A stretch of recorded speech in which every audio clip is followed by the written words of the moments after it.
یہ ماہ سیام میں سخت گرمی، زبان کانٹا بن گئی، حلق خشک ہو گیا اور ہم پانی نہیں پی رہے، ٹھنڈا پانی دستیاب ہے، کوئی دیکھ بھی نہیں رہا، وضو کرتے بھی احتیاط کرتے ہیں، میاں کیوں نہیں پانی کا 2 گھونٹ لے لیتے، ٹھنڈا پانی ہے، میٹھا پانی ہے۔ کہا ہم نے روزہ رکھا ہے، اللہ دیکھ رہا ہے۔ ماہ سیام میں ہم پانی نہیں لیتے، اس لیے ہمیں یہ یقین ہوتا ہے تنہائی میں بھی اللہ دیکھ رہا ہے۔ یار جو اللہ رمضان میں دیکھتا ہے وہ غیر رمضان میں بھی دیکھتا ہے۔ پانی پینے لگو تو دیکھتا ہے، رشوت لینے لگو تو تب بھی دیکھتا ہے، آنکھ بھٹکے تو تب بھی دیکھتا ہے، خیال بہکے تو تب بھی دیکھتا ہے، سوچوں میں آوارگی آئے تو تب بھی دیکھتا ہے۔ یہ یقین تمہارے ساتھ اگر جڑ جائے کہ تمہارا رب تمہیں دیکھ رہا ہے تو پھر گناہ کرنا مشکل کیا ناممکن ہو جائے گا۔ ان اللہ خبیر بما تعملون، اور جو تم کرتے ہو تمہارا رب اس سے باخبر ہے۔ مت سمجھنا کہ وہ دیکھ نہیں رہا، تم کو چھٹی دے رکھی ہے تو اس کا یہ مطلب نہیں ہے کہ تم اس کی پہنچ سے باہر ہو یا اس کی نگاہوں میں نہیں ہو۔ تمہارے ایک ایک لمحے کو وہ دیکھ رہا ہے، ایک ایک ساعت کو ملاحظہ کر رہا ہے۔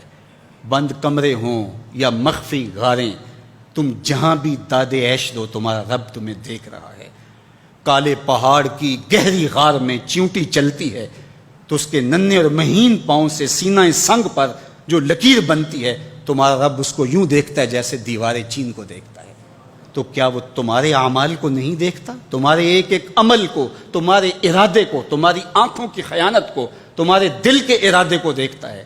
ایک ایک چیز سے وہ آگاہ ہے۔ وَلَا تَكُونُوا كَالَّذِينَ نَسُوا اللَّهَ، اور ان لوگوں کی طرح نہ ہو جانا جنہوں نے اللہ کو بھلا دیا، غافل ہو گئے، اپنی خواہشات کی زندگی گزارنے لگے۔ یہ جہاں مٹھا اگلا کس نے ڈٹھا، آرزوؤں کے نوکر بن گئے۔ جس طرح نفس اور شیطان ان کو چلا رہا اس طرح چل رہے ہیں۔ جو لوگ اللہ کو بھول گئے، اللہ فرماتا ہے اللہ نے انہیں ان سے غافل کر دیا۔ اللہ جب کسی سے ناراض ہوتا ہے تو ہدایت چھین لیتا ہے۔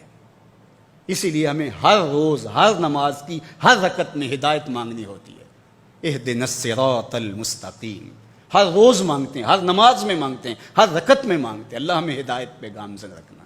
اللہ جب کسی سے ناراض ہوتا ہے تو ہدایت کے دیے بجھ جاتے ہیں، اندھیروں میں بھٹکنے لگتا ہے، شیطان اس کو دھوکے میں مبتلا کر دیتا ہے، اسی زندگی کو مقصود زندگی سمجھ لیتا ہے، اس شراب کو آب حیات سمجھ لیتا ہے، جس کو یہ بھی نہ پتا ہو کہ میں ہوں کون، میں کہاں ہوں، میرا مقصد زندگی کیا ہے، مقصد حیات کیا ہے، کھانا پینا اور لذتوں کا حصول۔ یہ تو چوپائے بھی کرتے ہیں، تو اشرف المخلوقات کاہے کا ہے۔ یہ زندگی تو ان کی بھی ہے کہ وہ اچھا کھاتے ہیں، تم تو ایک پاؤ بھر گوشت کھا لیتے ہو اور شیر روز ایک ہرن چاٹ جاتا ہے، وہ تیرے سے زیادہ کھاتا ہے، تیرے سے زیادہ طاقتور ہے۔ ہاتھی کا جسم تیرے سے کہیں بڑا ہے، پرندے ہواؤں میں اڑتے ہیں، مچھلی پانی کی تہوں میں اتر جاتی ہیں، عقاب کی نظروں اور بلندی پرواز کی دیکھنے والی ہوتی ہے، کرگس کہاں سے کہاں تک سونگھ لیتی ہے، ان کی قوت شامہ تیرے سے بڑی ہے، لیکن اس کے باوجود بھی افضل تو، اشرف بھی تو، اور اللہ نے اپنی نیابت کا تاج تیرے سر پہ رکھا ہے۔ تو مقصود ہے، تو مسجود الملائک ہے، فرشتوں کی پیشانی تیرے حضور جھکی ہے، تو اپنے آپ سے آشنا ہی نہیں ہے، تجھے پتہ ہی نہیں کہ تو کون ہے۔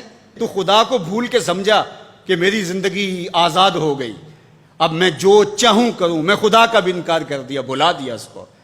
کہا جب خدا کو تو بھولا تو خود کو بھول گیا، زندگی کے مقصد کو تو نے فراموش کر دیا، اب بھٹکتا ہے ارض فلات میں، جنگل میں پڑے ہوئے خشک پتے کی طرح، جس کو ہوائیں کبھی ادھر اڑا دیتی ہیں کبھی ادھر اڑا دیتی ہیں۔ مقصد حیات کا علم نہیں ہے، خدا کو بھولنے کا یہ نتیجہ ہے جو تجھے بھگتنا پڑ رہا ہے۔ خدا آشنا ہو جا، خود آشنا ہو جائے گا، تجھے ذات سے آگہی ہو جائے گی، من کا شعور مل جائے گا، تجھے پتہ چلے گا کہ میں کون ہوں، میری زندگی کا مقصد اور مقصود کیا ہے۔ تو اگر تو ایسا نہیں کرے گا تو اللہ تجھے تیرے سے بے خبر کر، تیری ٹانگیں نہیں توڑ دی جائیں گی، تیرا رزق نہیں چھین لیا جائے گا، تیری آنکھوں سے روشنی نہیں اچکی جائے گی، تیرے کانوں کی سماعت نہیں کھینچ لی جائے گی، یہ سب کچھ ہوگا لیکن مقصد زندگی نہیں ہوگا۔ تو کہا اس قرآن سے جڑ جاؤ، اپنی زندگی کو مالک کے سپرد کر دو اور ایک ایک لمحہ مالک کی چوکھٹ پہ گزار دو۔